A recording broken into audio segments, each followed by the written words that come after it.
국내 스픽스 시청자 여러분 안녕하십니까, 신용환입니다. 폭염에 더위 어떻게 이겨내고 계십니까? 봉사활동 현장에 가서 봉사하면서 보니까 정말 여기 복사열과 함께 너무너무 뜨거워서 어르신들, 특히 온열 환자, 온열 질환 생기지 않도록 조심해야 될 것 같습니다. 김성환 평론가님, 더위 어떻게 이겨내고 계십니까? 가급적 안 나가고 있습니다. 안 나가고요. 네, 집에서 가급적 안 움직이려고 하고 있는데요. 사실 저는 좀 뛰는 거를 좋아하는 편이어가지고요. 저녁 무렵쯤 돼서 이제 뛰러 나가곤 했었는데 요즘은 그것도 엄두가 안 나서 좀 잠시 쉬고 있습니다. 네. 뭐 고생하시는 분들 정말 많죠. 지금 너무너무 더워요. 최근에 제가 이 더위를 보니까 예전에 제가 어렸을 때도 그렇지만 여름엔 한 35도씨까지는 올라갔거든요. 근데 지금 한 38도 됐다고, 한 2, 3도 올라갔다고. 차에 찍히는 온도는 41도 이런 식으로 찍혀요. 차에 찍히는 거. 근데 이거 올라갔다고 이렇게 우리가 체감을 많이 하나 이 네. 생각하면서 한편으로는 그 생각이 들더라고요. 바다 수온이 0.5도 올랐다, 1도 올랐다 이렇게 했을 때 에이 물 1도 오르는 게 뭐가 그렇게 대단해 이렇게 생각했는데 진짜 그게 엄청나게 영향을 미치겠구나. 우리가 0.25도라고 하는 이런 기준에 대해서 정말 허투루 넘기면 안 되겠다 이런 생각을 다시 해보게 됩니다. 네. 현장을 열심히 발로 뛰는 소장님, 더 더울 것 같은데. 아유, 덥죠. 오죽하면 저희들이 원래 일요일날 풋살도 하는데 시민 풋살 모임. 지난주, 이번 주는 쉬기로 했습니다. 너무 더워서. 새벽에도 더워요, 그죠? 예, 너무 힘들까 하는데 그래도 이렇게 덥고 열받고 짜증나는 일이 많은데 민생회복지원금 때문에 얼마나 다행입니까? 아, 그래요, 맞아요. 사람들이 그거 하나 갖고 웃으면서 제가 어제 물건을 네. 샀는데 바로 회복지원금이 먼저 결제가 지출되게 돼 됩니다. 있더라고요. 그러니까 네. 과소비될 일도 없어요. 민생회복지원금이 먼저 다 차감이 된 다음에 네. 이제 자기가 시험가 낼 텐데 저는 처음에 15만 원, 10만 원 한꺼번에 주지 이렇게 지적했는데 네. 나눠서 주는 것도 더 낫네요. 15만 원 알뜰살뜰 쓰고 그렇죠. 또 9월 달에 좀 어려울 때 네, 네. 10만 원 한 번 더, 그때 추석 주도 있으니까 한 번 더 쓰고 네. 이렇게 두 번. 특히 비수도권은 3만 원이 더 나오고요. 인구 감소 지역에 주소지에 있는 분들은 5만 원이 더 나와가지고 네. 다들 좋아하시더라고요. 네. 민생회복지원금으로 네. 이 더위를 버티고 날려버립시다. 네. 윤재관 대변인님, 이 날이 뜨거운데 조국혁신당을 더 뜨겁게 달구는 것. 네. 민주당의 강덕구 의원님도 조국혁신당 전 대표 조국 대표님을 사면해라. 네. 라는 걸 페북에 이렇게 쓰셨고, 진우수님이 또 입장 발표가 있더라고요. 예. 총무원장님께서 네. 말씀을 또 아유. 해주셔가지고 너무너무 감사하죠. 솔직히 저희들은 마음이야 인지상정으로 네. 다 아실 텐데 저희들 입으로 말할 수 없는 것임에도 불구하고 이렇게 용기를 내서 말씀을 해주셔서 너무너무 감사합니다. 조국 대표 전 대표와 관련돼 있는 뭐 사면 문제는 이렇게 보시면 좋겠다는 생각입니다. 조국이라고 하는 한 사람이 아니고 검찰 독재에 피해본 분들, 그것을 통해서 자기의 일상이 깨진 분들이 대한민국에 어마어마하게 많이 네. 있습니다. 근데 그분들에게 다시 명예와 일상을 되돌려주는 일, 그 시작이 될 수 있으면 정말 좋겠다. 네. 그래서 조국혁신당에서는 검찰 독재, 피해 회복 지원에 관한 법률, 특별법안을 제출을 했거든요. 네. 거기를 통해서 이제 옛날에 건폭이라고 불렸던 그리고 화물 노조 이렇게 해서 그 본인들의 기본적인 생존권을 위해서 싸우신 분들이 어느 순간 폭도가 되어버렸던 예. 그런 그 잘못된 과거를 다시 되돌리는 계기, 그런 계기가 됐으면 좋겠고, 언론들도 윤석열을 비판했다는 이유 하나만으로 뭐 단단 다수까지 하려고 생각했던 거지 네. 아니겠습니까?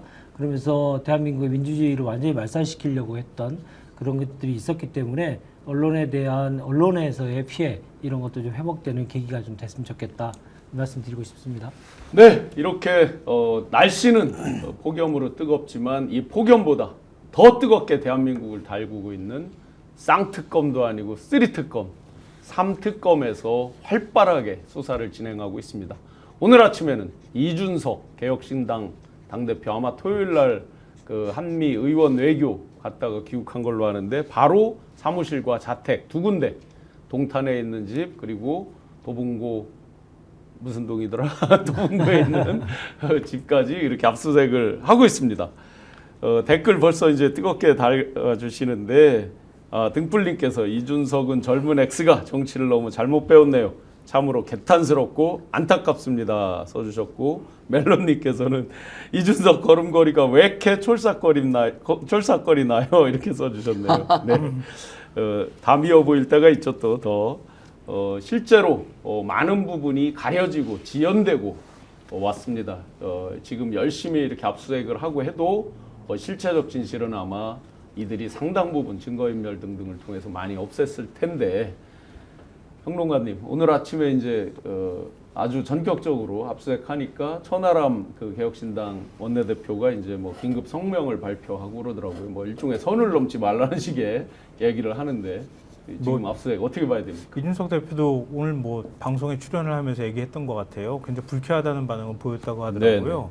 98.2%로 당대표로 당선된 지 하루 만에 어떻게 나한테 지금 이럴 수가 있느냐. 저 북한 투표 그 예전에 민주당한테 그렇게 글 쓰지 않았나 이런 생각이 좀 들기도 하는데요. 썼어요. 실제로 80몇% 네. 됐을 때. 네, 그러니까. 네, 뭔 그랬죠. 이런 독재가 어디 있냐고. 그러니까 뭐 개혁신당은 그럼 뭐예요? 대체? 북한은 스탈린 독재야. 저기 수치로는 북한하고 똑같은 형태인 거죠. 그렇죠. 북도 100%는 아니죠. 가끔 그 실수해버린 사람이 있답니다. 아니면 전략적으로 생적으로 혼날 수가 있으니까 네. 몇 명은 받는 것 같은. 근데 예. 이준석 대표가 항상 이런 것 때문에 쓸데없는 비판을 많이 당해요. 남한테는 굉장히 엄격한 기준을 들이대고 남을 비난할 때는 굉장히 막 이렇게 흥분하면서 비난하는데 결국 자기한테 돌아오는 화살이 될 수 있다는 걸 생각을 못하는 정치인이 아닐까 그런 생각도 드는데요. 어찌됐든 뭐 그냥 당대표로서 감정적으로는 이해할 수 있는 측면이 있을 것 같긴 한데 왜냐면 이제 축포를 터뜨려야 되는데 갑자기 무슨 압수수색 들어왔다고 하니까 당황스럽기도 하겠죠.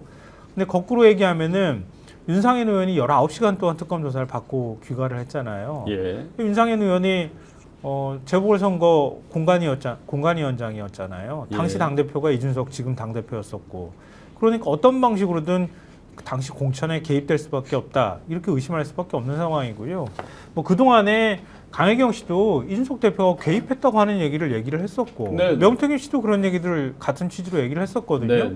그리고 함성득 교수하고 명태균 씨가 주고받았던 문자를 보면은 이준석 대표가 김영선 뭐 윤석열이가 공천해주라고 했다 뭐 이런 차원의 문제를 넘어서 윤상현이 결국 공천에 어느 정도 걸림돌이 되고 있다.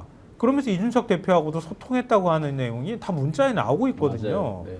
근데 뭐 나는 몰랐어 이렇게 얘기할 수가 없잖아요. 예. 그러니까 그 과정들을 전부 다 잘 알 수 있는 위치에 있었다고 하는 거고요. 예전에 이준석 대표가 자신만만하게 했던 말이 있어요.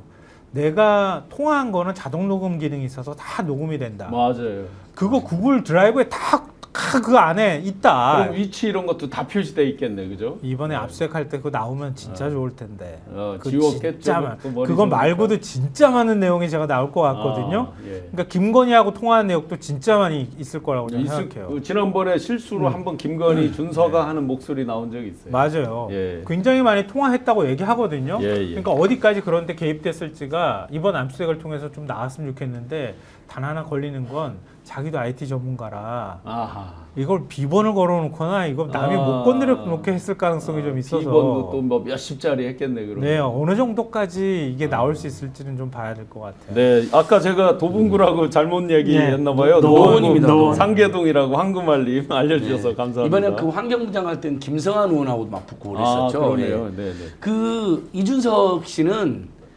지금이라도 저는 네. 본인이 당 대표 전후에서 윤석열, 김건희 부부의 만행과 비리를 가장 많이 하는 사람입니다.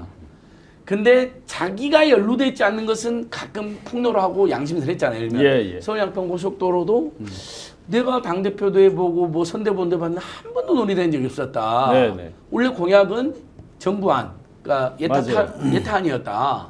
이거 인수위 때 들었을 거다. 이런 말을 우리 신용환 교수님과 함께 초창기에도 그때 어쨌든 이준 대표한테 제가 고맙다 그랬거든요. 네. 근데 자기가 거기에 연루는 안 된 거죠. 네. 지가 개입했거나 지가 찬동했거나 이런 건 아니 그런 건 아닌데 이 사람이 지금 개입돼 있는 거. 최소한 윤석열, 김건희하고 타협하기 위해서 또 윤석열, 김건희한테 잘 보이기 위해서 네. 공천이라든지 인사개입이라든지 요런 건 절대 뭐 의견 정도 낸 수준 아니었냐로 이렇게 거짓말하는 네. 거예요.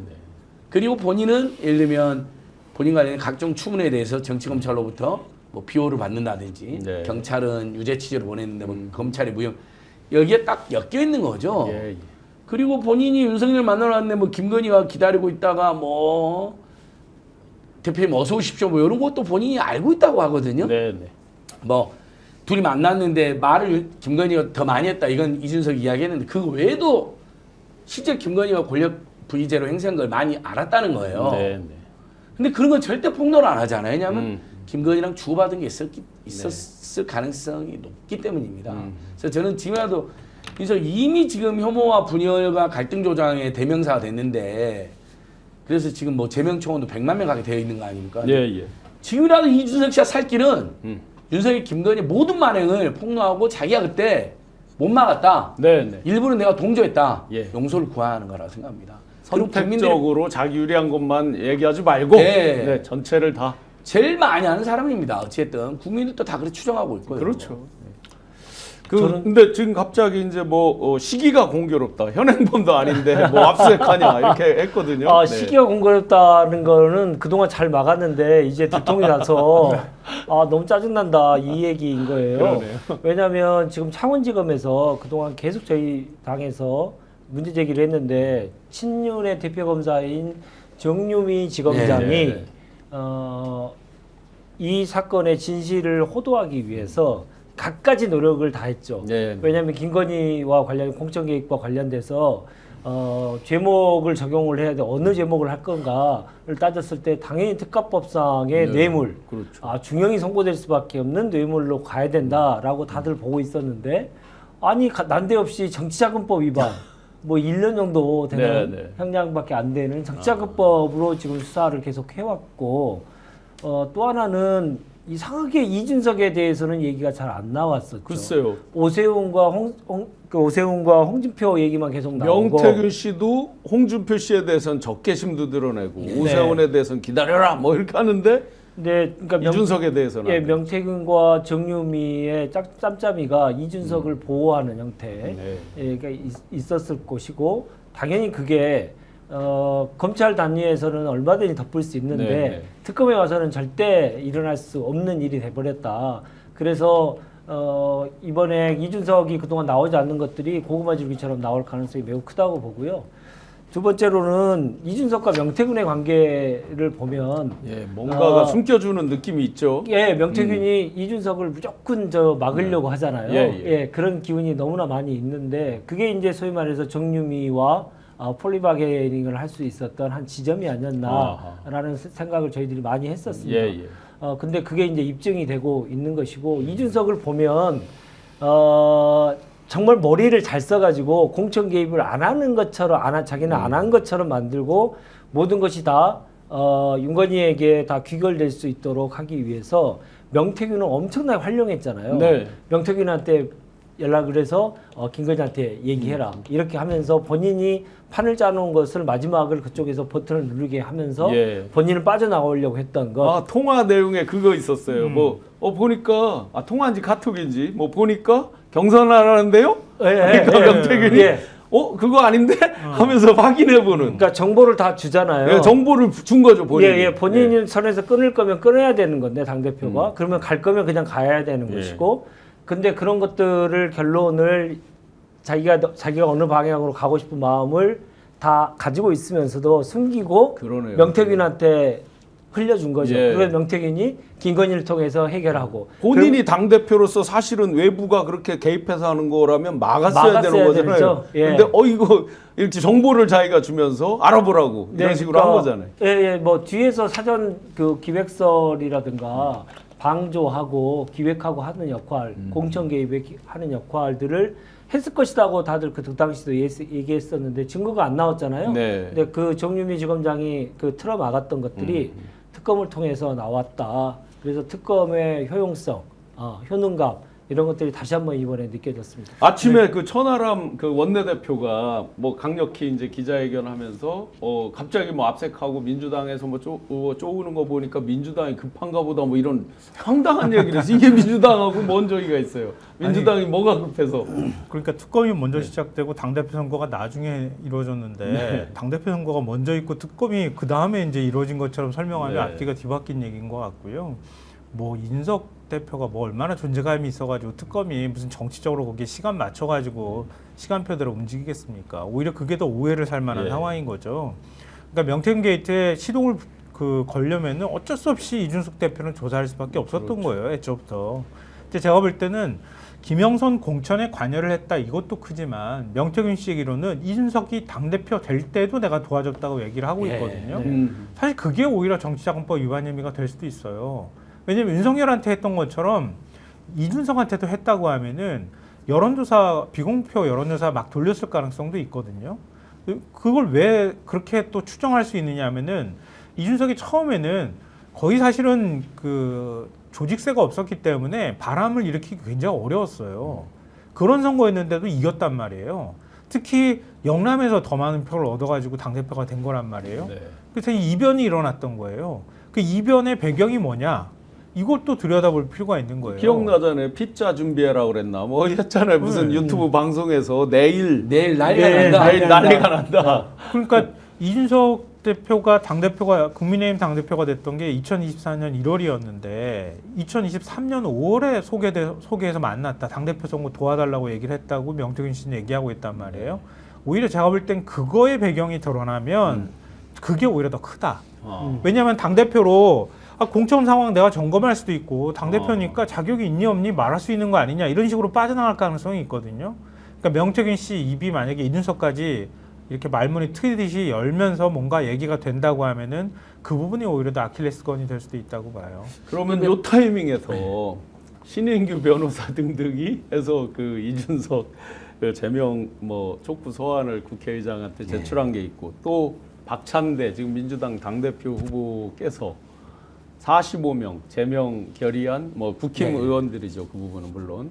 해서 제출돼 있고 막 해서 야 이거 국회로 만약에 어떤 특정한 형사적 혐의에 의해서 체포라든지 제명이라든지 넘어가면 이 기존과는 좀 다를 것 같다 하는 생각도 드는데 맞습니다. 이제 예.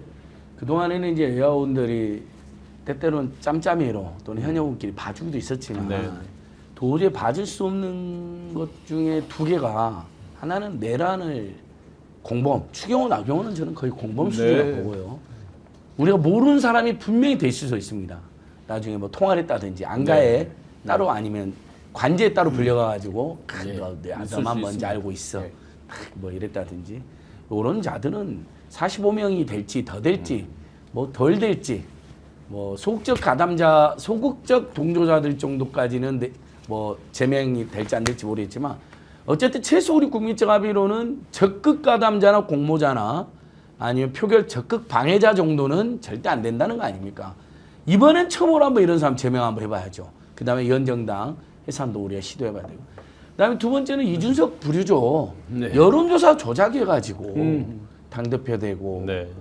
대선 후보 만들고 이런 사람들을 추방해야죠. 여론조사를 조작해가지고 이준석이가 내일 난리 난다. 그 자리에 그 뭐 생각해보면 뭐 말도 안 되는 기자도 있고 구인사도 있고 막 그랬어요. 그러니까 지들끼리 때문에 짜갖고 그런 걸 했던 것 같고. 여러분 보시면 명태균하고 이준석하고 서로 간에 난타전이잖아요 지금. 네. 딱 명태균과 이준석만 서로 간에 서로 얌전합니다. 예, 예.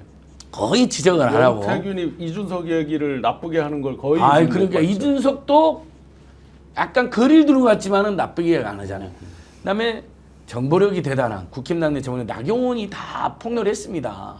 내가 당대표 선거 때도 분명히 이겼는데 예. 서울시장 선거도 내가 분명히 이겼었는데 내가 뒤집어진 이유를 드디어 알았다. 네. 명태균 때문이구나. 아하. 나경원이 이렇게 폭로를 했잖아요. 네. 무슨 당대표 선거든 서울시장 선거든 대선 후보든 실제로 이준석, 오세훈, 윤석열 세력은 명태균의 정치 공작, 여론조작 세력을 분명히 결탁하고 악용한 거거든요. 네. 요건 그냥 뭐 정치안법 위반 정도가 아니라 뭐 사전 뇌물죄일 수도 있고요. 나중에 이제 집고 나면 나 잘 봐줘라. 그 다음에 기본적으로 여론 조작을 한 거잖아요. 이건 맞죠. 선관위에 대한 그다음에 그 당에 대한 아주 심각한 업무 방해가 업무 됩니다. 방해로 공무집행 이미 방해나. 제명의 업무 방해 있더라고요. 들어가지고 그게 업무 네. 방해한 거죠. 요것은 정치 문화를 개선하기 위해서도 제명해 버려야죠. 이런 네. 자들은. 땅 파고 코 파고 기억나시죠? 옥매화 예. 옥매화 약발이 이제 다 했는 모양이에요. 예. 압색당하는 거 보니까. 그리고 제가 그 아까 날짜를 좀 잘못 말씀드렸는데요. 네네. 명태균 씨하고 이준석 대표랑 통화해가지고 당대표 선거 도와달라고 이준석 대표가 얘기했다고 하는 건 2021년 5월이고 예. 당대표에서 당선이 된 건 6월. 예. 바로 다음 달 얘기입니다. 제가 그 다음 해로 설명을 드려가지고요. 네. 정정을 좀 하겠습니다. 이준석 의원이 아침에 이제 뉴스에 나올 땐 참고인처럼 나오다가 중간에 다시 이렇게 보니까 특검이 확실하게 확인을 해주더라고요. 참고인이 아니라 피의자다. 네네. 그러면 네. 피의자라는 뜻은 뭔가가 하여튼 강력히 범죄 혐의에 의심받는 게 있다. 뭔가가 더 나왔다. 이렇게 보통 추정하는 거 아닌가요? 그래서 사실 윤상현 의원의 입을 우리가 주목하는 건데요. 제일 잘하는 중간에 있는 결국 네. 공천을 승인할 수밖에 없었던 입장이니까 거기에 윤상현 의원한테 이준석 당대표가 어떻게 했는지 또 당시 윤석열 후보가 어떻게 했는지 뭐 이런 것들을 다 알 수 있는 거잖아요. 그러니까 윤상현 의원이 내가 공천하는데 내가 스스로 결정한 게 아니라 뭐 당대표도 나한테 이렇게 얘기하고 뭐 대통령도 나한테 전화를 했다더라. 대통령이 그 얘기했죠. 상현이한테 네. 내가 좀 물어볼게. 해주라 그랬는데 말이 많네 뭐 이렇게 얘기한 거. 네. 그리고 당시 윤한원 의원을 비롯해서 이 찐윤이라고 얘기하는 사람들이 다른 사람 공천하길 바랐다고 하잖아요. 그 안에서 여러 가지 이제 힘의 역학관계가 있었을 거란 말이에요. 네. 근데 그것도 윤상현 의원이 제일 잘하는 위치에 있었잖아요.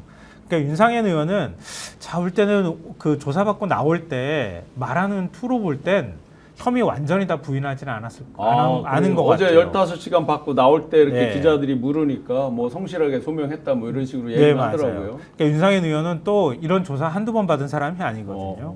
그러니까 법정에도 서본 사람이에요. 그러니까 이럴 때 완전히 혐의를 부인해버리면 안 된다는 것도 알고 있었을 겁니다. 그러니까 그 사이에 뭔가가 얘기했던 게 있었을 가능성이 굉장히 높다. 이렇게 불었을 봐야 수 될 것 있다. 같아요. 옛날에 막 뭐 택시에서도 막 소리 내가 김무성이 가만히 안 둬! 막 하다 걸린 맞아 사람 눈치록 아닙니까? 나온 적 있죠. 그것뿐만 아니라 항상 권력 핵심부랑 빌붙어갖고 정치 공작 일삼다가 걸리고 취소도 되고 아마 이번에도 그렇지 않을까. 이제 더 이상 윤석열이는 네. 저기 붙어 먹어봐야 자기도 안 좋으니까 네. 그냥 적절히 윤석열이 다 강화 판거로 정도로 진술했을 가능성이 높다고 윤한테 봅니다. 다 그냥 네, 밀어방으로 나는 그냥 강요의 밀어넣는. 피해자다. 네, 네. 당시에 우리는 끝까지 이런 저런 의견이었는데 강요를 받았다. 자 그러면 이렇게 이제 지금 기댈 언덕도 별로 없는데 주범들 뭐 저 집사도 도망가고 뭐 주가 조작한 사람도 도망가고 막 도망가요. 그런데 네. 명태균 엊그제 한 번 나오랬을 때 안 나왔고 오늘도 또 안 나왔더라고요. 그럼 지금 비빌 언덕이 별로 없을 것 같은데 뭘 믿고 지금 안 나와요? 뭐 계산이 아직 안 끝났나 보죠 뭐. 자기들끼리의 계산. 네, 아니 본인이 살기 위한 계산.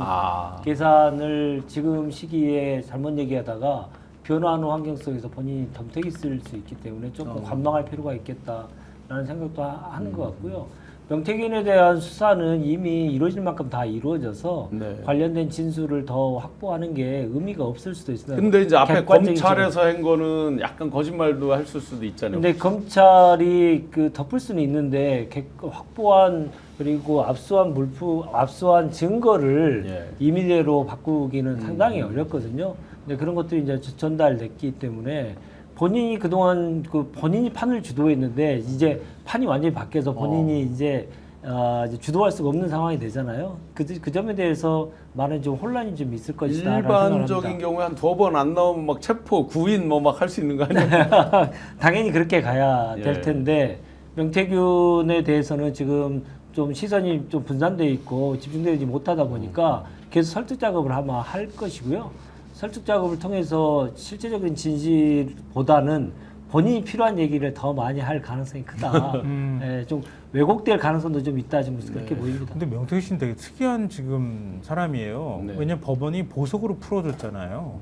그럼 보통 주거지 제한이나 아니면은 증거인멸 하지 마라, 관련자들하고 서로 연락하지 마라 이런 조건이 붙잖아요. 근데 그 막 조건- 만나고 했잖아요. 서울에도 뭐 있고. 언론에 뭐. 인터뷰를 다 하고 막 그러니까요. 통화도 다 하고 유튜브에도 계속 나와요. 방송에도 나 너무 이렇게 자유로워요 사람이. 이거는 검찰에서 그냥 내버려두고 있다는 뜻이기도 하거든요. 그런 이게- 제한이 없나 보네요, 그죠? 아니 법원에서는 제한을 걸어서 보석으로 허가했어요. 허가를 했는데 근데 법원이 직권으로 하기보다는 검찰이 이거 이 사람 증거인멸 우려가 있고 법원의 보석 조건 허가한 거고 조건을 어긴 사람입니다. 이렇게 하면 다시 재구속이 될 네, 거란 네. 말이에요. 근데 너무 자유롭게 지금 돌아다니거나 행동을 하고 있어요.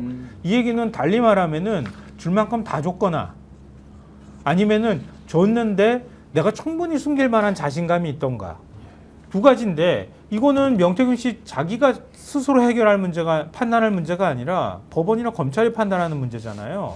그러니까 줄 만큼 다 줬다고도 해석이 될 수 있거든요. 그러니까 거꾸로 말하면 이준석 대표 관련되는 문제나 지금 이전에 뭐 공천 개입 문제나 이런 거는 다 검찰이나 뭐 특검 손에 웬만한 건 다 쥐고 있다. 쥐고 있는 걸 가지고 지금 확인하는 작업을 하고 있다. 이렇게 해석도 가능할 것 같아요. 네. 그러니까 더 털어도 나올 게 없으니까 저렇게 마음대로 돌아다녀도 괜찮게 내버려두지. 네.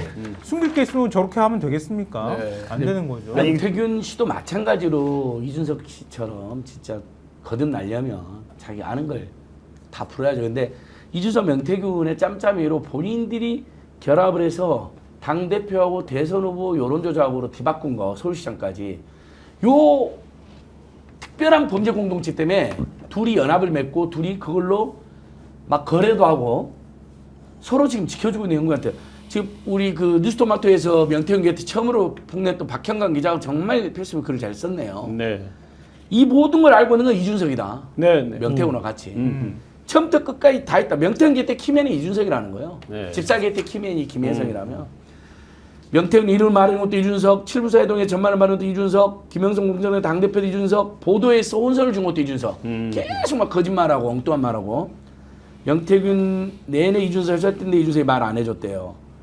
마지막에 모든 걸 거치했던 것이 국민의힘 대선 경선 조작 의혹인데 이준석과 명태균의 개입 혹은 무기나역 윤석열 홍준표 후보 바깥치가 있었다. 그러니까 이것은 드러나면 명태균과 이준석이 날아가는 거예요. 이것은 홍준표가 또 가만히 있겠습니까? 네. 끝까지 죽이려고 그러겠죠. 그러니까 명태균이 홍준표를 더 죽이려고 했던 면도 있는 거예요. 저게 드러나면 명태균 다 죽는 거예요. 왜냐면 진짜 거의 집권 유력한 정당의 대선 후보로 바꿔치기 해버렸으니까. 네, 네. 근데 여러분 지금 생각해 보시면요. 그때 당시에 다 홍준표가 될 가능성도 없다고 호사가들 말하지 않았습니까? 실제 그랬죠. 저도 그랬던 것 같아요. 제 기억에도 홍준표가 될 것 같은데 윤석열은 안 되겠지. 근데 돼버렸잖아요. 네. 상당한 격차로. 이상합니다 이거 진짜. 자, 그러면 홍준표 지금 상당히 억울해해서 당시에 터뜨렸어야 되는데 이제 와서 홍준표 전 대구시장 정확히는 정계 은퇴가 아닌 국민의힘을 은퇴한 홍준표 전 대구시장이 신천지 개입설 이만희 총재에게 직접 들었다라고 이제 폭로를 하고 나왔습니다. SNS에 두 번 이제 대전이 있었죠. 한 번 먼저 썼고 그러니까 권성동 그 전 원내대표가 발끈해서 뭐 급발진하더라고요. 막 하니까 다시 또 홍준표 씨가 이제 SNS에 확인해줬죠. 이만희한테 내가 직접 들었다 하면서 이제 이렇게 확인을 했는데 자. 제가 한번 제 기억나는 거 말씀드려 볼게요. 2021년도 9월 달에 예선전 할 때 8명에서 4명 좁힐 때 38만 명이었어요. 제시된 당원이. 그랬는데 10월 달에 줄 때 4명에서 1명 좁히는 걸 줄 때 불과 한 달이잖아요. 그때가 57만 명이에요. 한 달 사이에 어떻게 약 20만 명이 늘었을까? 근데 이 앞에 38만 명은 오랫동안 누적되어 온 보수 정당의 그 당원 숫자인 거고. 네네. 그런데 오랫동안 누적된 게 38만이었는데 딱 한 달 만에 근 20만이 늘었잖아요. 이거 신기한 현상이잖아요. 물론 룰을 바꿔준 게 있어요. 그 룰을 바꿔준 것도 이준석이죠. 이준석 대표. 네. 그 당비를 지금도 민주당은 6개월을 내야 이제 그 권리 당원으로서의 그게 생기잖아요. 이들이 이제 책임 당원이라 그래서 한 달만 내도 이제 투표권을 주는 걸로 그때 갑자기 바꾸면서 마구 들어온 거죠. 제 기억에 그렇습니다. 한 달 맞을 거예요, 아마. 그래서 그렇다고 해도 갑자기 20만 명이라는 숫자가 온다는 게 쉽지 않잖아요. 그래서 당시에 이제 세게 그 신천지 등 개입설이 돌았고 당사가 있고 대합 빌딩이 있었는데 대합 빌딩 7, 8, 9, 10, 11층 중에서 7층, 7층, 11층 이런 데서 그런 사람들을 관리를 했다라고 소문이 돌았죠 당시에. 예, 그런 일이 있었습니다. 그러니까 객관적으로 갑자기 20만 가까이 온 건 맞아요. 예. 그런데 요거를 지금 홍준표 전 대구시장이 확인을 해주고 있는 거예요. 네. 그리고 거기가 그것에 그치지 않고 민주당 경선에도 개입을 해서 가장 마지막 맞아요. 서울 서울 경기 여론조사를 할 때 이게 뭐지 했죠. 네. 갑자기 좀 전국의 튀었죠. 모든 여론과 정반대의 결론이 내려서 네. 이후에 그 경선 후유증을 더 증폭시켰던 네, 네. 그래서 50%가 넘니 안 넘니를 가지고 서로 간에 논쟁을 불필요한 만들었- 논쟁이죠. 예, 그렇죠. 불필요한 논쟁을 하면서 민주당이 조금 더 단일 대우를 형성하는데 많은 방해를 했던 네. 그런 투표도 함께 이루어졌을 것이라는 생각을 하고요. 특히나 그러기 한 이유는 갑작스럽게 그런 표가 나올 수가 없을 뿐더러 말씀하셨듯이 또 하나는 이게 이중 당적자를 걸러내는 시스템이 없습니다. 대한민국 걸러낼 수가 없습니다. 이제 개인정보 또 그걸로 확인을 못 해주잖아요. 예, 당연히 할 수가 없기 때문에 이분들이 하나만 했지는 않았을 것이고요. 윤석열을 돕는 일 그리고 민주당을 분열시키는 일을 함께 비슷한 시기에 했을 것이다라고 하는 합리적인 추론이 가능합니다. 그러면 홍준표 후보는 지금 이대로라면 얼마나 억울하냐면요. 제가 정확한 수치는 끝자리는 기억 안 나지만 5대5 했단 말이에요. 당시에. 네. 일반 5, 저 당원 5를 네네. 하는데 일반에서는 10.5% 맞아요. 가까이 이겼어요. 네. 근데 여기서 당원에서 당원에서 압도적으로 압도적으로. 지니까 이제 압도적으로 지게 됐단 네, 말이에요. 맞아요. 억울하잖아요. 이 말이 홍준표가 사실이에요. 얼마나 억울했냐면 이번에 패스 보니까 경북 도지사 된 다음에 일부러 자기가 이만희 찾아갔다잖아요. 아, 대구시장 대구시장에 네, 네, 신천지 네. 당원 대폭 늘어나서 자기가 진 것 같다고 생각을 했던 것 같아요. 이럴 리가 없는데 하면서 그래서 대구시장 된 다음에 이만희를 일부러 찾아갔다 패스벨이 나오잖아요. 왜? 당원 얼마나 가입시키고 대선 얼마나 개받는지 확인하려고 그렇게 써놨어요. 진짜로 간 것 같더라고. 예. 한번 이제 살살 구슬렸겠죠 이만희한테 뭐 우리 총재님이 뭐 우리 당을 살려주시고 뭐 이렇게 했나 보니까 또 이만희가 신천지 집회를 대구에서 하게 해줬잖아요. 예, 그때. 그러니까 뭐 코로나 그렇게 때인가 그럴 거예요. 그렇죠. 나름대로 그 관계를 좀 맺으면서 이만희한테 술술 들어오는 것 같으니까 이만희가 내 문재인 때 박원순이가 이재명이가 나를 죽이려고 그랬는데 우리 윤석열이가 압수영장을 두 번이나 안 했죠. 각하시켜주고 예, 예. 그래서 우리가 밀기로 했다 뭐 이런 내용이 술술 나오잖아요. 예. 이게 당시 우리도 그렇게 분석을 했는데 홍준표 이야기로 나왔다는 게 아주 핵심적이죠. 여기서 그래 건진이 또 나오네. 건진이 그 말 했잖아요. 영매. 예, 이만희 영매는 총재도 건드리면 안 영매니까 된다. 건드리지 말라고 이런 식으로 했다. 그러니까 사이비들은 사이비를 알아보고요. 어허. 사이비는 사이비들이 서로 옛날부터 이제 그 축출되거나 탄압받고 탄압은 처벌받으니까 예. 서로 비호해 주는데 이들이 아마 통일교 모델을 많이 연구했을 것입니다. 일본에서 네. 통일교가 자리를 잡아가는 과정. 처음에는 아주 불순 세력이요. 그다음에 사이비 세력이었는데 일본이 기독교가 좀 약한 틈을 타가지고 정치권에 엄청나 흥금하고 그리고 공산당 때려잡자고 데모하고 남한하고 일본에서 그렇게 자리 잡은 거잖아요 통일교가. 네네. 그러니까 야 우리도 통일교처럼 자리 잡을 수 있다. 그러면 대선에 개입하자. 당내 경선에 개입하자. 권성동 밀어주자 윤석열 밀어주자.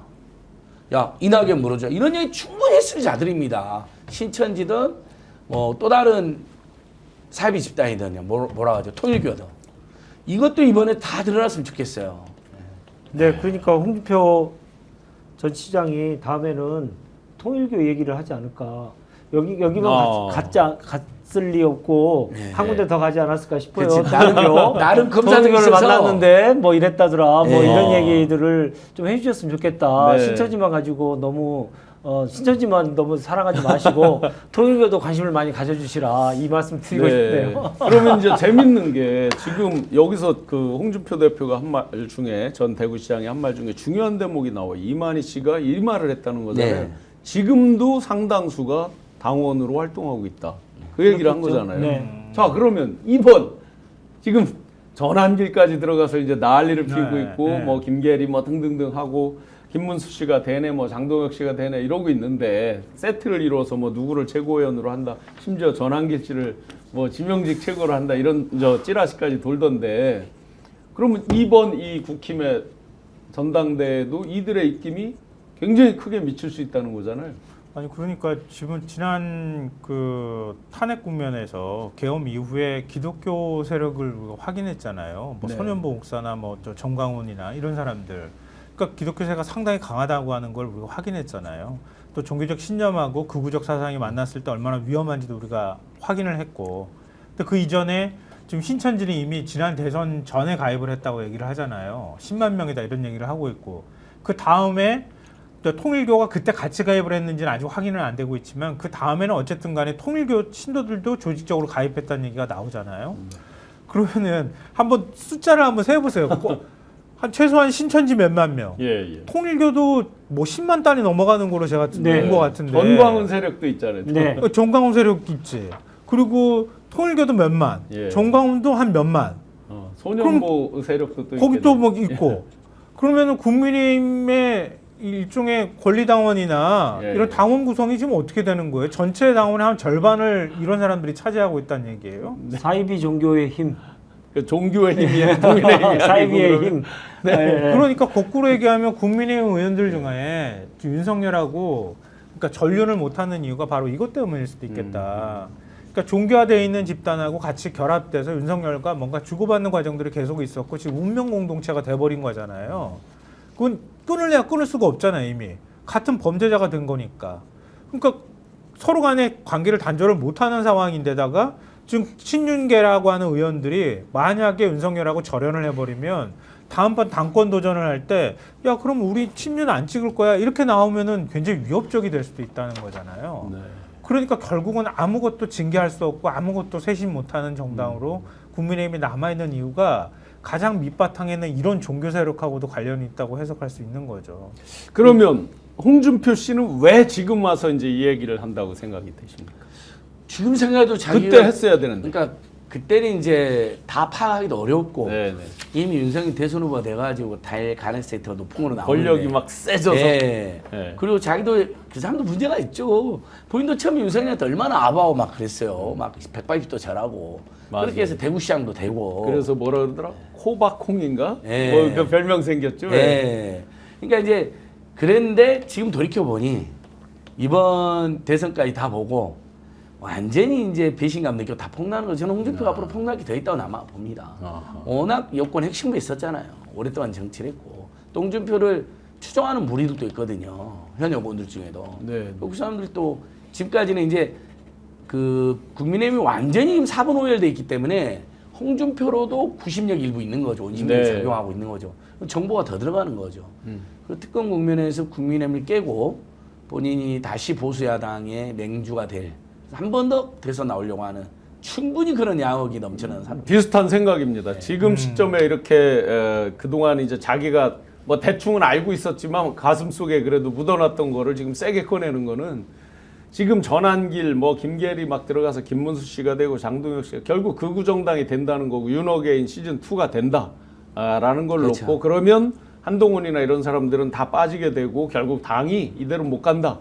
그러면 자기를 찾을 것이다.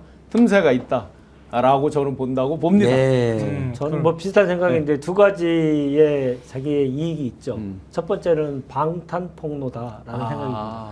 그러니까 명태균 게이트와 관련돼서는 본인도 주요 피의자예요. 맞습니다. 그런데 그런 상황에서 여론에 자기가 좀 좋은 방향으로 이끌려면 그동안 자기가 알고 있었던 국힘의 잘못된 점들을 좀 얘기하면서 네. 수사에 어느 정도 좀 도움이 되기도 하고 그러면서 본인의 이미지를 좀 탈색하는 것.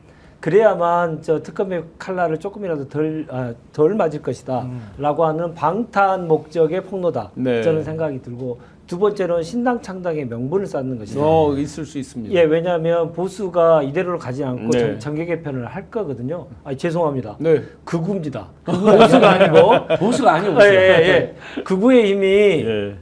정계 개편의 그 한 중심에 설 가능성이 매우 그때의 창당의 그 명분 이런 것들을 쌓기 위한 것이다. 그래서 본인이 다시 정치 일선에 복귀하기 위한 수순에 돌입했다. 저는 그렇게 보거든요. 예. 두 가지 목적이 한꺼번에 있지 않나 네, 생각이 듭니다. 충분히 그럴 거라고 보여지는데 그러면 또 그것도 재밌겠네요.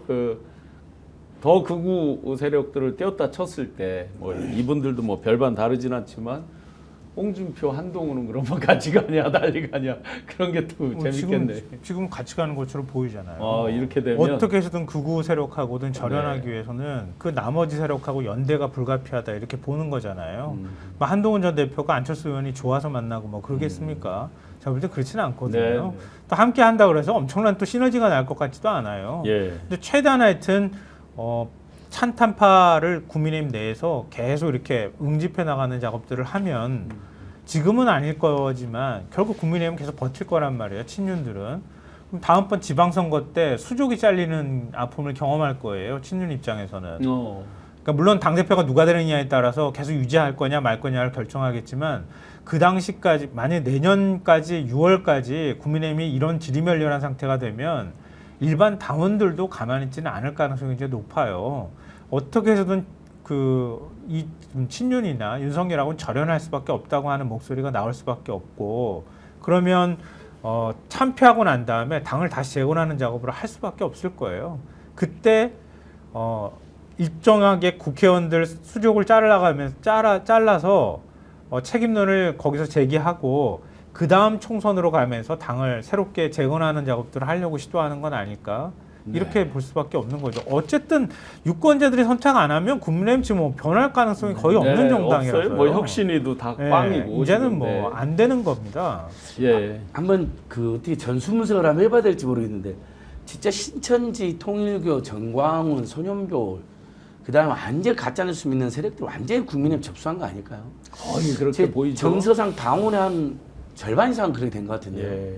숫자도 네. 중요하지만 네. 그들의 응집력을 따져보면 당내 경선을 하면 아무리 많아도 40% 정도 내외가 투표에 참여합니다. 요번 당대표 선거 결과를 보면 딱 아주 정확히 예, 알겠네요. 예, 40% 정도 한다면 그러면 이들 사이비 종교들은 응집력이 좋기 때문에 투표율이 대단히 높을 거예요. 2배 이상이 될 겁니다. 그러면 숫자는 좀 작을지 예, 모르겠지만 맞아요. 기존에 있었던 국민의힘 당원에 비해서 실제적인 정치적 영향력 이거는 몇 배 수준에 이르렀을 것이다. 네. 이렇게 생각하고 일반 당원들은 거의 지금 투표를 안 하고 있다는 얘기 아니겠습니까? 그렇죠. 그렇다면 사실상에 완전히 접수했다. 이렇게 판단해도 무리가 없다. 그러니까 저는 그리고 그렇게 좀 봅니다. 합리적인 보수 당원들은 대부분 탈당하지 않았을까요? 정상적으로 일부는 이거 버티기 어렵죠. 이준석 따라서 많이 나갔을 거고 예. 그때 그다음에 대선 전에도 옛날에 뭐 한국노총 계열인 이런 분들 꽤 있었었어요. 그런 사람 많이 탈당했거든요.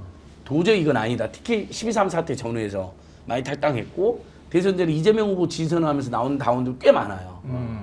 그러니까 이걸 전체적으로 분석해보면 국민의힘이 거의 뭐 60, 70%를 아예 사이비 종교 집단에 장악한 거 아닌가. 그러니 뭐 무속과 이런 것들이 예. 그동안 뭐 그냥 나온 얘기는 분명히 아니었겠죠. 김경은님 스픽스 응원해 주시고 우리 저를 포함하여 저희 4명을 다 응원을 해주셔서 감사합니다. 더 열심히 하겠습니다. 날도 더운데 하여튼 국민 여러분 시원한 뉴스로 계속 함께 해야 되는데요. 김건희 압수수색을 했죠. 그 김진우 또 김진우 그 오빠인 김진우 씨의 장모 집에서 드디어 그 그라프 목걸이가 발견이 됐답니다. 그런데 그 대답이 또 걸작입니다. 가짜다, 모주품이다. 가짜를 왜 숨겨요? 그러니까 말입니다. 가짜로 왜 자기 오빠 집에 숨겨놓고 뭐 친척 집에 숨겨놨는지 이유를 알 수가 없죠. 네. 근데 그것도 역시 숨겨놨잖아요. 버리지를 못하고. 네. 그들의 이 물력, 소위 말해서 돈이 되는 것에 대해서는 그 욕심은 끝까지 버리지 못할 것이다. 그래서 저는 이제 김건희와 관련 윤석열과나 내란 세력과 관련돼서 여러 가지 재판이 진행이 되겠습니다만은 재판 진행 과정에서 다른 사람과 김건희는 좀 달리 봐야겠다 생각이 네. 듭니다. 왜냐하면 김건희는 돈을 위해서 산 사람이다라는 생각이 아주 깊게 들거든요. 그렇죠. 예. 네. 그래서 김건희는 형량도 중요하지만 추징금의 규모, 이 규모도 완전히 살기 어려울 정도로 추징금을 다 걷어내야 된다라고는 생각이 들고 거기에 관전 포인트를 저는 개인적으로 삼고 싶습니다. 그 추징금 얘기하니까 지금 이제 막 김경호 변호사님 등등이 왜 그거 하잖아요. 1인당 10만 원 네. 승소한 1심 승소한 걸 기초로 이제 일종의 집단 소송을 이렇게 준비를 하는데 그게 1인당 10만 원씩만 받아내도 뭐 전 국민까지는 아니어도 뭐 100만 명만 해도 1,000억인데. 네. 10만 원이면 한 5조쯤 되는데요. 예. 그 처음에 이 소송이 또 두 개가 있습니다. 하나는 일반 시민들의 정책 이자료잖아요. 네. 1인당 10만 원. 근데 저희들이 낸 소송은 진짜 피해를 본 중소상공인들 모아가지고 네. 저번에 15명 아, 저 대표를 해서 민생경제연구소에서 네, 따로 네, 언론에 보면 네. 두 개가 나옵니다. 소송이 두 개다. 한번 자세히 좀 알려주세요. 예, 하나는 일반 시민들의 피해 10만 그렇죠. 원. 근데 저희는 진짜 신용카드 사용액이 급감한 며칠 급감한 걸 자료로 제출한 소상공인. 15명인데 100만 원을 청구해놨거든요. 네. 지금 일반 시민도 인정이 되는데 소상공인들은 더더욱 인정이 되죠. 네, 물론 재판부 설명은 좀 다를 수 있겠지만 그래서 두 가지 다 소상공인은 소상공인들로 피해를 본 기업가든 피해를 본 기업가들대로 그 다음에 우리 일반 시민들도 일제히 다 소송을 났으면 좋겠어요. 네. 예. 박근혜 다시 당시에는 못하게. 이제 패소를 했었는데 이번에는 1심 승소를 했단 네, 말이에요. 맞습니다. 물론 내용이 완전 다르죠. 내용이 다르죠. 내란이니까. 네, 네. 그래서 이번에 지금 집단 소송처럼 물론 한국은 이제 소위 클래스 액션이라고 그러죠. 그 집단 소송 이 부분은 법제화로 되어 있지는 않은데 뭐라고 전문 용어를 얘기 들었는데 저 소송 당사자 선정 당사자. 그러니까 선정 당사자. 집단 소송은 네네. 법으로는 안 됐지만 저희는 집단적 소송만 할 수 있는 거예요. 예. 그래서 외국은 한 명이 대표를 해서 나머지 피해를 다 한 사람만 이기는데 예, 우리는 예. 다 참여하되 이제 선정 당사자를 둬가지고 네네. 그 사람 중심으로 소송해서 이제 이기면 또 배상을 똑같이 받는 예. 거기까지는 되어 있는 거죠. 이참에 집단 소송제도 한번 만들어야 됩니다. 아마 그건 입법으로 우리가 이제 그러니까 바꿀 수 있겠죠. 이재명 교수는 네. 집단 소송제와 징벌적 손해배상 제도를 만들어야죠. 그래서 노동자나 국민이나 소비자 함부로 속이지 않는 마찬가지로 정권도 함부로 운영하지 않는 언제 집단 소송 할 수 있는데 맞아요. 그리고 자칭 영부인이라는 사람이 그 소위 우리가 이제 짜가 그야말로 짝퉁을 썼다. 아이고 그러면 이게 국격에는 어떻게 되는 거예요? 티파니나 뭐 이런 데서 왜 그 가짜 모조품을 적발하기 위한 비용도 엄청난 액수를 쓴다는 거잖아요. 전 네. 세계적으로. 이게 반클리프 앤 아펠이라고 하는 목걸이던데 6,500억만 원짜리라고 하던데 나토 정상회의 참석할 때 그때 목걸이 뭐 브로치 뭐 해가지고 한 세계 고가의 보석을 이제 착용하고 있어가지고 이게 진품이냐 가품이냐 뭐 여러 가지 얘기들이 많았고 어디서 난 거냐 뭐 이런 얘기가 있었잖아요. 재산 신고는 분명히 안 했단 말이에요. 근데 그거를 왜 자기 오빠 장모 집에다가 숨겨놨을까? 가품이라고 얘기를 하면서 처음에는 그렇게 또 설명하지도 않았잖아요. 처음에는 이거 빌렸다 그랬잖아요. 하나는 중소상공인한테 산 거고 두 개는 지인한테 빌렸다. 그렇게 얘기했는데 올해 그 서울중앙지검에 서면 진술서는 제출했을 때는 그때 해명은 다르고 모조품이어서 어디 있는지 모른다. 이렇게 얘기를 했다고 하거든요. 근데 또 이번에 그걸 찾아내고 나니까 김 여사가 모조품을 직접 구매했고 500만 원이 안 돼 재산 신고에 넣지 않았다 이렇게 얘기를 그럼 했다고 해요. 처음부터 모조품이라고 하고 하면 그만이지. 왜 그때는 빌렸다고 왜 그렇게? 명품 모조품을 근데 대통령 영부인 했다 그러면 창피해서 그랬나요? 제가 윤석열, 김건희를 아는 한 남들보다 조금은 더 아는 한 절대로 모조품을 했을 모조품 사람들은 아니죠. 아닙니다. 아이 그 허영 덩어리인 사람이 네. 모조품을 했겠습니까? 돈도 많은데. 그렇죠. 절대 그리고- 그렇지 않아. 아니 샤넬백 1,000만 원짜리 들어온 것도 더 비싼 거로 바꾸는 사람들인데요. 그렇죠. 그것들이 감히 너무 싼 걸 갖고 왔잖아면서. 아 그래 차라리 에코백이나 안 들고 다니든가. 예. 에코백 들고 다니면서 그게 뭐 하는 그러니까요. 짓이에요. 에코백. 그리고 남이 저 명품백 갖다 주면은 그냥 덜썩덜썩 받는 사람이잖아요. 방 클리프 다이아가 실제로는 1억 5천만 원 이어간다는 거예요. 그 크기로는. 예. 새로 저 다이아 전문가들이 6,500보다 사실은 6천만 원이 그 아니라 미세한 차이인데 1억 2천쯤 된다라는 예, 그 그래서 얘기가 있습니다. 맞습니다. 실제. 훨씬 가액이 많이 나간다는 지적도 있고. 그러니까 그 국민을 상대로 그러니까 거짓말을 밥 먹듯 했다는 얘기 아니에요. 지금. 엊그제 이제 봉지욱 중요해요. 기자가 처음으로 사실은 최초에 이거를 빌려준 사람에 대한 얘기를 했죠. 저희가 파악하고 제보받고 한 걸로는 다른 분이에요. 이 진짜 진품이었고 그 사람이 가지고 있던 걸 빌려줬다. 그래서 봉지욱 기자가 일단 토비 언니라고 한 방송에서 최초로 공개를 했습니다. 김치성을 가진 분이에요. 그런데 그에 대해서 뭐 정말 많은 제보와 그게 있습니다. 저도 받아서 아주 상세하게 최근 근황까지도 이렇게 체크가 되어 있는데 어쨌든 직접적으로 저희가 그 사람이 가지고 있는 걸 확인을 못하니까 그분에 대한 얘기를 자세히 이제 안 하는 건데 아마 특검에서는 그 정도 다 파악하고 조사하고 있을 거라고 추정을 합니다.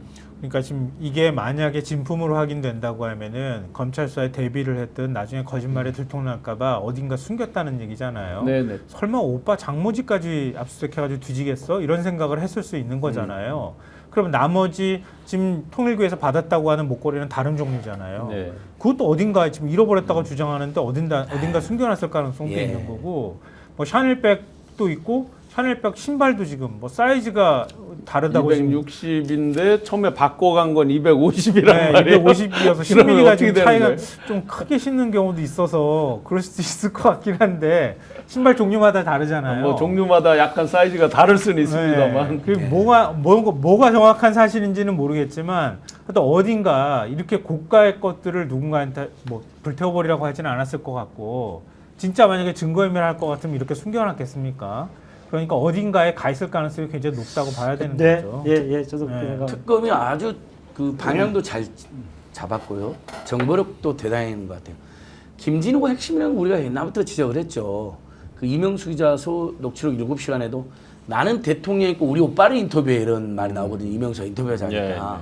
나는 대통령이니까 지가 이미 대통령 행세를 하고 있어요. 후보 시절에도. 맞아요. 그다음에 우리 오빠를 인터뷰해. 그러니까 선거 캠 대선에도 이미 오빠가 깊숙이 개입했고, 뭐 ESA 가족회사에도 김진우 의사였고, 온유왕훈 그 노인유황 학대 비리의 대표도 김진우 되어 있고, 뭐 김진우가 뭐 국정 개발한 건 뭐 소문이 파다했고, 김건희 가족들이.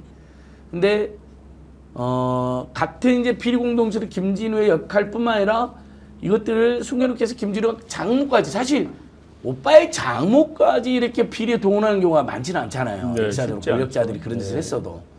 그리고 특검에 상당히 많은 제보와 어떤 정보, 수사로 뭔가를 상당히 많이 파악을 했다. 그걸 엿볼 수가 있겠더라고요. 예, 그렇지 예. 않고서는 그 장모지까지 어떻게 네, 그러니까 하겠어요? 예, 뭐가 영장이 있다는 안 거예요. 나오죠. 진술이 그렇지, 분명하게 나왔기 때문에 그렇지. 네, 네. 그 진술에 의해서 영장 청구가 그러니까요, 가능했고 예. 그래서 발부가 됐을 것이고, 아시겠지만 문고리 3인방, 김건희 문고리 유경옥 3인방이 씨 포함해서 조사를 했죠. 조사가 다 끝난 네. 다음에 지금 이제 이것이 이루어졌기 때문에 윤석열도 마찬가지지만 뭐 강의부터 시작해서 모두가 다 지금 배신하고 있잖아요. 네. 윤석열도 배신을 했는데 김건희의 상황을 정확히 잘 아는 사람들이 다 지금 배신하고 자기 살 길을 찾기 위해서 적극적으로 지금 진술을 하고 있다. 네.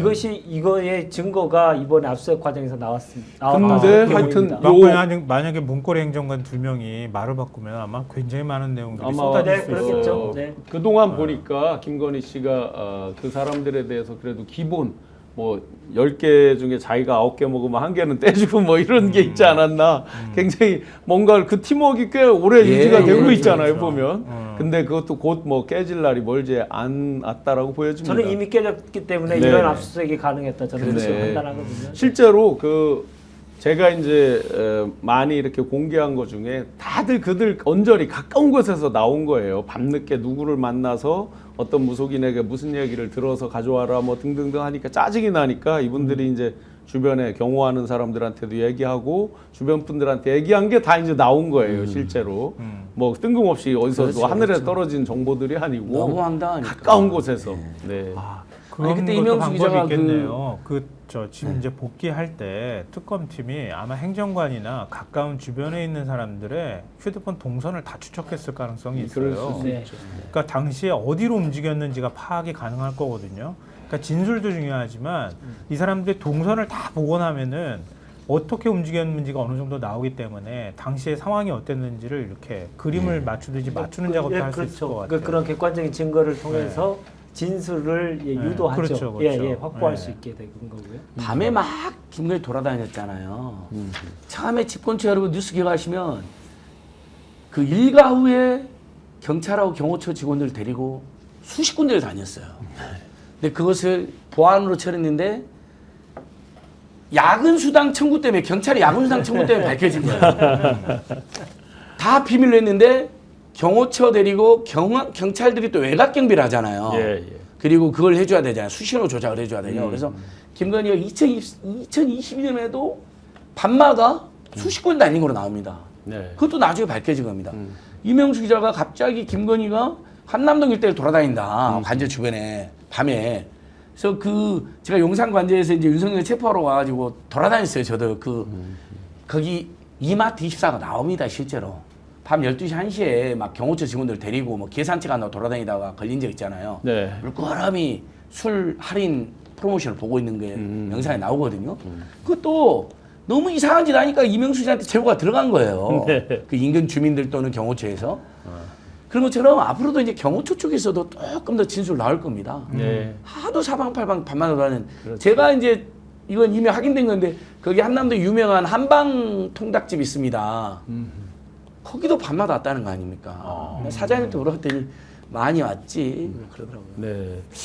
겨울 스케치님께서 김건희는 이미 윤석열을 사업 동반자였다가 이젠 버린 거임 네. 크크크 했는데요. 실제로 아까 그 소송 있잖아요. 네. 이들이 80억 재산 신고돼 있잖아요. 그 소송 패소하면은 100만 명만 해도 아까 1000억이니까. 예, 예. 다 이거 그러면 그렇죠. 다 뺏기는 거죠. 그래서 일각에서 농담으로 이혼한다. 이거 틀림없이 그 안 뺏기기 위해서 이혼한다. 아니 70억 가지고 있는 사람이 400만 원 영치금이 없어서 김계리 시켜가지고 영치금 네. 모금 활동했잖아요. 네, 네. 그리고 윤석열이 계속 나 약이 없어요라고 징징거렸잖아요. 네, 네.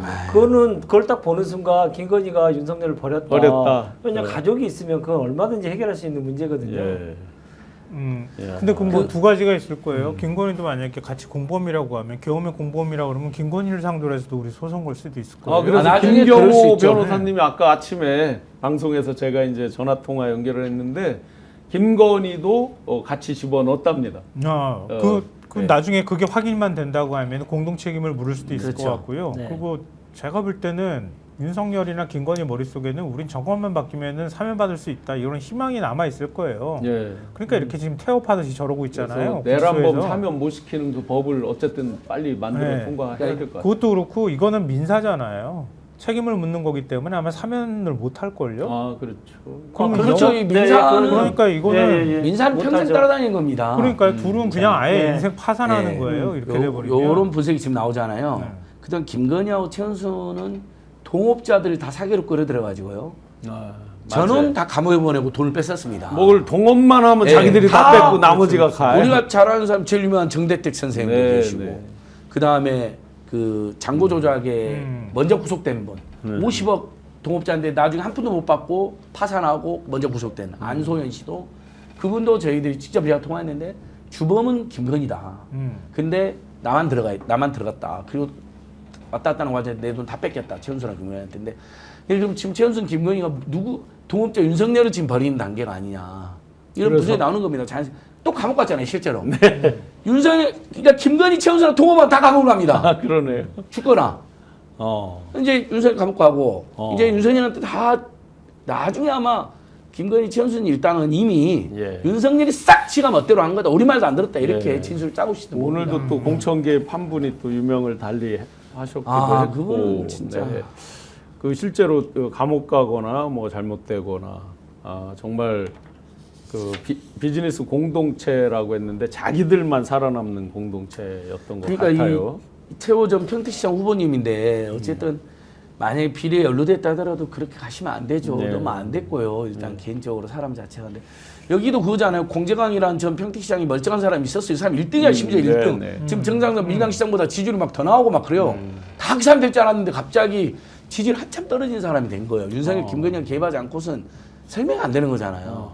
그래서 공재광 전 평택시장이 막 돌아가지고 탈당하고 민주당 도와주고 지금도 민주당과 함께하고 계세요. 이분이. 네. 근데 그분이 그랬다는 거예요. 주변 사람들한테. 정말 죽어도 용납할 수 없는 일이 발생했다고. 네. 여기 분명히 개입했을 겁니다. 뭐 다른 지역도 똑같이 이제 계속 지금 나오고 있어요. 뭐 오늘 그 단독 아까 나온 거 보니까 뭐 윤석열 저 박근혜 뒤통수 치고 뭐 이인선 씨 공천했다 나오더라고요. 네. 그러니까요. 그것도 뭔가 확실한 게 있으니까 이제 기사가 나왔겠죠. 박근혜를 당선 취임식에 초대하기 위해서 유영화를 해줄 것처럼 해서 딱 초대하고 그날 오후에 유영화를 날려버렸다면서요. 네. 와 진짜 대단한 정치 공작. 어찌됐든 간에 이건 또 오해하시는 분들이 있으실 것 같아서 특검이 조사 대상으로 생각하지도 않았고 조사 소환 통보도 하지 않았다고 하는 거잖아요. 아직까지 그 부분은. 네, 근데 본인 스스로가 어떤 심리적 압박을 느꼈는지 또 다른 사연이 있었을지는 모르겠지만 그러니까 극단적인 선택을 지금 한 거잖아요. 그러니까 과거에도 사실은 그러니까 국정농단 특검 조사할 때 그때도 꽤 많은 사람들이 스스로 목숨 끊거나 이런 일들이 있었단 말이에요. 근데 그걸 또 과잉 수사를 했다고 하는 그 비판이나 이런 것들로 역이용을 하는 측면들이 있었어요. 이것도 여러 사람한테 심리적 압박을 느끼고 있는 사람이 많아서 비슷한 선택을 하는 사람들이 혹시 나오지 않을까 한편 또 걱정도 되고요. 네. 또 그걸 가지고 정치적으로 또 역으로 이용해서 공세의 수단으로 삼을까봐 또 걱정이 되기도 하고 그렇습니다. 네. 마지막으로 그 박찬대 지금 당대표 후보 민주당 당대표 후보 전 원내대표가 보니까 그 지기현 판사 무슨 카톡 이거를 이렇게 공개하고 있던데요. 네. 그러면서 공수처에 고발을 했다라고 밝히더라고요. 대략 그 내용은 이제 술집 네. 그 접대받은 술집 그 제보자가 술집 이름을 특정해서 제공을 했다 이렇게 이제만 나오고 자세한 그 내용은 기자회견할 때 보니까 약간 흔들려서 제대로 못 읽었어요. 네. 사실은. 그러니까 지금 우리 국민 아마 박찬대 후보님이 국민들 대다수의 정서를 정확히 잘 대변하신 것 같아요. 정치능문도 열심히 하시고 네, 두 분 다 열심히 하시면서 선의 경쟁이 발생하고 있는데 지기현 때문에 제일 지금 사람들 만나보면 다 특검 너무 잘하는데 네. 지기현 때문에 너무 불안하다는 그렇죠. 거예요. 앞에서 잘하는데 넘겨놓으면 서울구치소장 뒤 가서 이상해지니까. 지기현 네. 알박기 해놓은 자들 네네. 검경, 교도소, 구치소, 법원 일부 네. 이게 너무 불안하다는 거거든요. 다 청산이 안 됐잖아요. 그리고 이 기관들은 특성상 일제 청산이 어려운 면이 있습니다. 왜냐하면 이때 다 날려버리면 일할 사람이 없게 되잖아요. 연루자 다 대부 연루가 되니까. 네. 그래서 어쩔 수 없이 일부 공존하고 있는 건데. 중요한 속보가 하나 나와서 마무리 말씀드리겠습니다. 내란 특검에서 이상민 사실은 진작에 구속영장이 청구됐어야 될 아주 핵심 중에 핵심이었죠. 이상민 전 행안부 장관에 대해서 구속영장을 청구했다라는 속보가 나와 있습니다. 그러면 이제 다음 순서가 대략 머릿속에 그려지네요. 근데 지금 법원이 구속영장을 과연 발부할까? 할까? 예. 또 이전에도 여기도 뭐 판사 출신이기도 하고. 드론사령관 구속영장 기각한 건 저는 이해가 잘 안 네. 되거든요. 네. 김혜성 그러니까- 압수수색영장 기각한 것은 정말 용납이 안 되는 거예요. 그러니까 지금 나오는 내용만 봐도 굉장히 그러니까 대한민국의 안보 자체를 위협할 수 있는, 흔들 수 있는 이런 범죄 행위를 했던 거잖아요. 네. 그것도 사건 기록을 조작하고 네. 부대원들을 다른 데로 전출시킨 거다. 증거인멸을 하려고 시도했던 거란 말이에요. 그런데 김용대. 혐의를 일부 인정했다고 해가지고 그 굉장히 중요한 범죄를 그러니까 외환유치죄를 적용하는 것도 어느 정도 가능하다고 네. 볼 수 있는데 이런 사람을 일반 범죄인 다루듯이 그렇게 하는 게 이게 맞는 건가? 그리고 또 극단적 선택을 할 우려가 있다 그래가지고 구속영장을 서둘러 청구를 했던 거란 말이에요. 근데 그거를 법원이 기각을 해요. 전 그거는 납득이 잘 안 되거든요. 네. 이상민 행안부 장관은 뭐 어찌 됐든 간에 실행을 한 게 확인이 됐잖아요. 그럼요. 소방청장도 서울청장도 인정하고 있잖아요. 그리고 계속 거짓말을 했고. 네, 단전 단수도 그렇고 계속 그렇고 위증도 했고. 예, 위증도 했고 국회에서 위증도 했고. 예, 국무회장에서 멀찍이 봤다고 하는 건데 실제로 또 그 봤다는 건 하는 게 확인이 된 거고 국무위원으로서 역할도 방기했던 거고 혐의가 4가지라고 하는 건데 아니 지금 뭐 도주의 우려, 증거인멸 우려 없다 그래가지고 또 구속영장 기각하는 거 아닌가? 한번 우리 국민들이 걱정돼요. 눈 크게 뜨고 지켜봐야 될 것 같습니다. 아마 지난번에 드론 사령관하고 해병대 사령관 기각할 때 엄청난 공분이 있었는데 과연 이번에 어떤 결과를 날지 한번 지켜보겠습니다.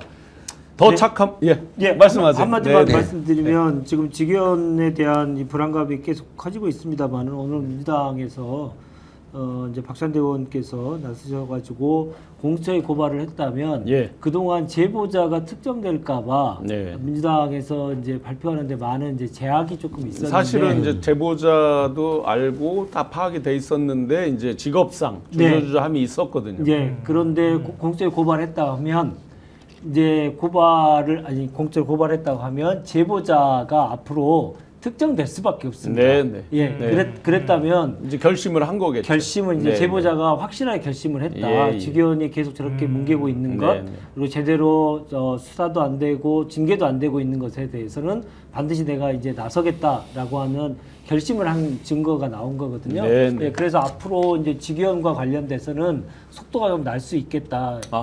이렇게 저는 예상합니다. 예, 꼭 그렇게 됐으면 좋겠습니다.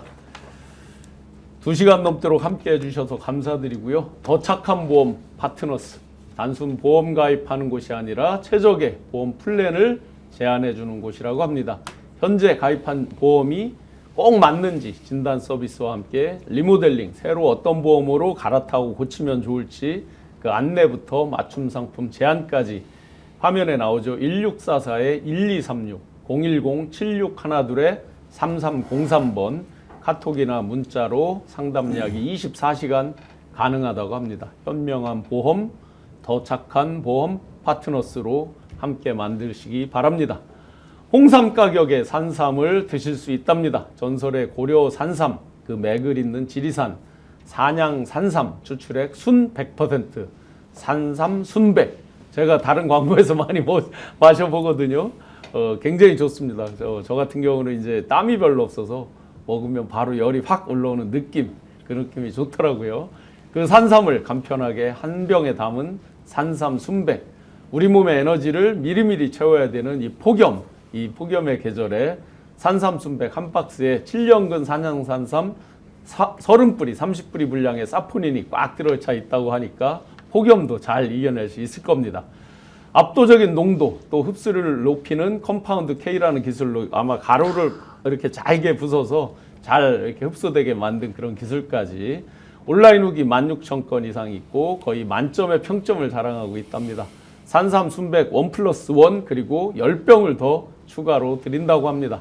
무더위에도 온 가족 기력 회복 유지를 위한 최고의 선택 산삼 순백으로 함께 하시기 바랍니다. 1666-1080 검색창에다가 산삼 순백이라고 검색하시면 됩니다. 열심히 그 전기현 대표가 광고하시는 거 봤을 겁니다. 냉감 침구. 여름에 이렇게 덥잖아요. 자고 일어나면 목에 막 땀도 차고 그러는데 냉감 침구 세트. 저렴한 중국산이 아니라 국내 생산 100% 폴리에틸렌 100% 진짜 냉감 침구. 실제 온도가 확 내려가는 느낌을 가질 수 있고 실제 연구 결과로도 입증됐다고 합니다. 오염에 대한 방호성 통과, 건조 흡수 모든 시험을 다 마친 국내산 냉감입을 한번 써보시면 왜 써야 되는지 금방 아실 수 있다고 합니다.